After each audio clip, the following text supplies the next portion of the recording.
All right, so it's day 4. It's day 4 in Germany. Today we're doing coal mines. Here's the fit check. Make us choose. This is the kitchen where I have breakfast every morning with Maya. We take a 5-minute bus ride from the bus stop shown here. Hello. Hello. We're going to the coal place. Yeah. Yay. Hi, vlog. I really enjoyed the first stop at the coal museum and being able to see the process of how the briquettes were made. It's crazy how many they were able to make in such a short amount of time. It was also nice to have context about the coal production in Germany prior to the coal production that we were going to see later on in the day. I'm also endlessly grateful that I wasn't a man at the time when this place was open or alive or in Germany, because I would not want to work in an 120-degree room for 12 hours. I would die. And shout out to Look at that muscle. Yes, and here's some of the prints on the different coal pieces. Hello, vlog. We're at this coal I went like fair. this, Savannah. It's giving dead and desolate. It's giving lost supply or die. Sydney, how do you feel about this? It's very bad. Oh, environmentalist queen. While our presenter was a lovely and knowledgeable woman, I was a little bit hesitant to take everything she said for its word, given the fact that she worked for this company.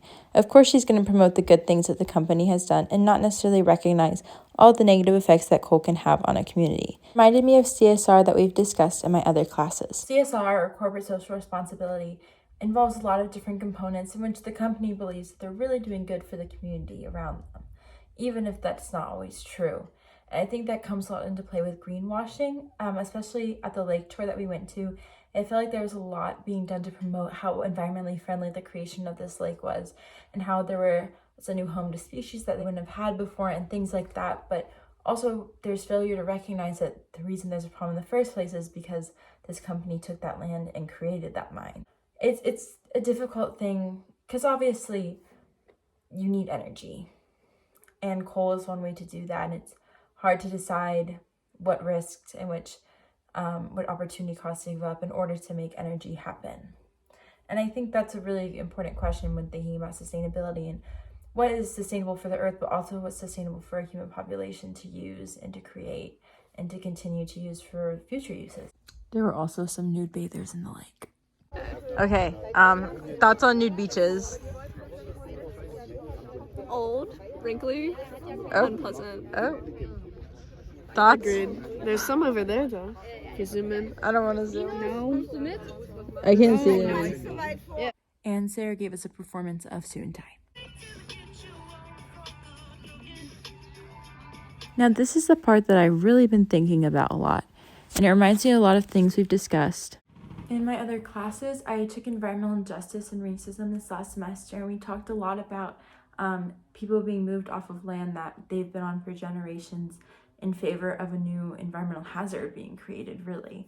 And I think that idea really resonated with me as we were looking at the different names of the towns and villages that have been forced to relocate by the government. Some of these villages having existed from the 1100s and having over 1,000 people living in them. And I think it's really distressing to think that a village with that much history and value can be completely left behind in favor of something like coal. That's painful to think about, the history that's been lost, the homes that have been lost, especially the people's attachment to those lands and those homes that their families have occupied for hundreds and hundreds of years. Like, those villages were older than America as a country, and yet they were lost in favor of coal mines, which is just really heartbreaking to me to think about. And I hope, I know a lot of the cases in the US with relocation, it's the funds that provided are not adequate. The land is different. A lot of times the community isn't able to stay together, and I can't help but think that those same problems would apply to these villages as well.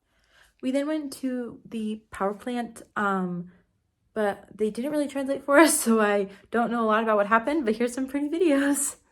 The power plant is where the coal is transferred into energy, and most of all, it's where I got to wear this cool hat, so enjoyed that. After we went back to Droysig and back to Maya's village, we had dinner, and then we took her dog Basti for a walk, and along the way, Maya had me try to pronounce difficult German words and vice versa. Essentiell. Essentiel. Oh my god. Das ist gut. That's good. I think a big theme I took away from today was thinking about where energy comes from and the consequences for that. You know, I love energy. I love having electricity and air conditioning and toilets and things like that. And I don't want to think about like all the negatives and why, like how those things are caused and brought about, and thinking about how energy problems can impact the everyday lives of communities and the way that it impacted the communities that had to relocate, and like the work lives of the people who are working in those areas. So it's really interesting to think about with cold today. I'm hoping to see some more like renewable energy options, especially tomorrow with our bio, like an ethanol and things like that. I'm really interested in renewable energy. It's one of my favorite things to learn about in school, so I'm really excited to see kind of how those options can play out for a sustainable future. Woo. So yes, that's the end of day 4. I'm just gonna shower and watch some TV and go sleep. But yay! It's also thundering a lot, so I think a storm is coming.